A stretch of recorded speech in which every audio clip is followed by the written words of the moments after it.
மகரம் சிகரத்தை தொடுவது மட்டுமல்ல, கடந்த காலங்கள் கண்ணீர் விட்ட காலங்கள்லாம் கடந்து, விரையச்சனியை கடந்து, ஜென்மச்சனியை கடந்து, இப்போது பாதச்சனியும் முடித்து விட்டீர்கள்.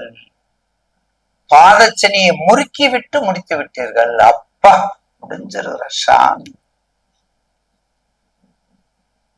உங்க திசா புத்திய பார்த்துக்க, உங்க ஜன ஜாத்திரத்துக்கு அழகான லக்கணம் ஐயா. எனக்கு ரிஷப லக்கணம் ஐயா. அப்ப ரிஷப லக்கணம் மகரம் 9யா.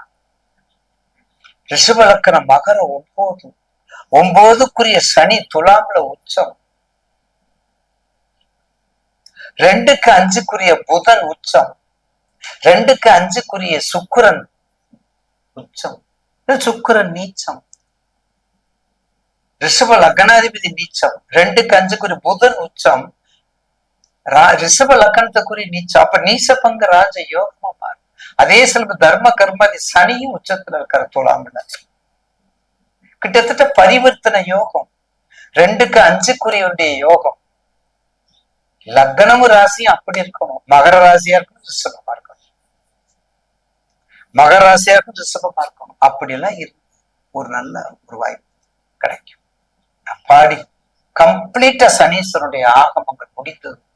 அவருடைய விதி, அவருடைய செயல், அவருடைய தொண்டு, அவருடைய பரிகாரம் எல்லாம், அவருடைய செயல் எல்லாம் முடிஞ்சிருச்சு.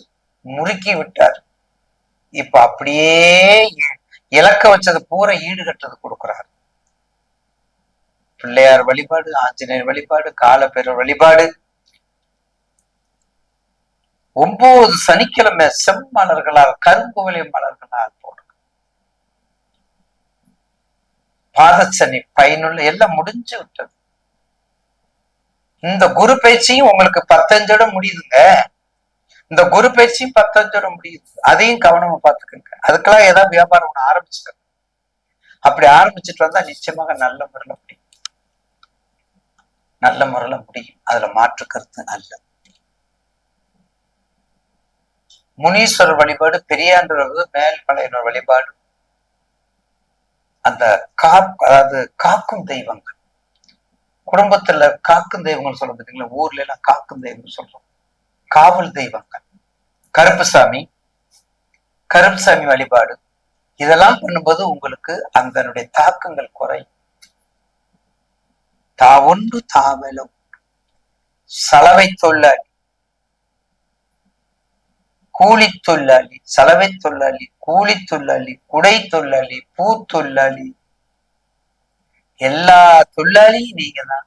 எல்லா முதலாளியும் நீங்க தான். சலவை தொழிலாளி, கூலி தொழிலாளி மட்டும் சொன்னோம். பெரிய பண்ணையாறு முதலாளி நீங்க தான். செங்கல் சோலை முதலாளி நீங்க தான். தென்னை மர சோலை முதலாளி நீங்க தான். பெரிய விவசாய முதலாளி நீங்க தான். பண்ணையாரு நீங்க தான். பதவிக்கு உரியவர் நீங்க தான். சனீஸ்வருடைய தாக்கம் இல்லாம எந்த லோகத்துக்கும் போக முடியாது. எந்த பதவியும் அடைய முடியாது. எத்தனை குருவா இருக்கட்டும், எத்தனை சந்திரனா இருக்கட்டும், எத்தனை சூரிய சந்திரர்கள் யோகமா இருக்கட்டும்,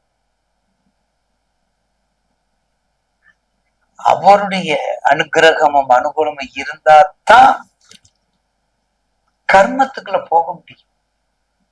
அந்த கர்மத்துக்கு நம்ம போக முடியும். இல்ல நீங்க நினைச்சு கூட பார்க்க முடியாது. அப்படிப்பட்ட மகர ராசினர் உண்டு, வெல்ல உண்டு. இனிமேல் உங்களுக்கு வாழ்க்கையில சுபிச்சமும் உற்சாகமும் நல்ல வளர்ச்சியும் உண்டு என்றதுல மாற்று கருத்து அல்ல. காவல் தெய்வங்களை மட்டும் கும்பிட்டோம். இந்த காவல் தெய்வங்களை நன்றாக கும்பிட்டுவார். ஒரு மாறுதல் உண்டு. அதுல எந்த மாற்று கருத்தும் எல்லா ஈஸ்வரனுடைய இதெல்லாம் போயிருச்சு. என்ன சனீஸ்வரர், அந்த சர்ப்ப சம்பந்தப்பட்ட கிரகங்களும், அந்த சந்திரன், சூரியன் சந்திரன் ஒளிக்கதிர்கள், ஒளி சம்பந்தப்பட்ட பிளானட்டும் வந்து ஒண்ணு சேரக்கூடாது. இதுதான். மீதி எல்லாம் நீங்க பாட்டுக்கு வேலை செய்ய.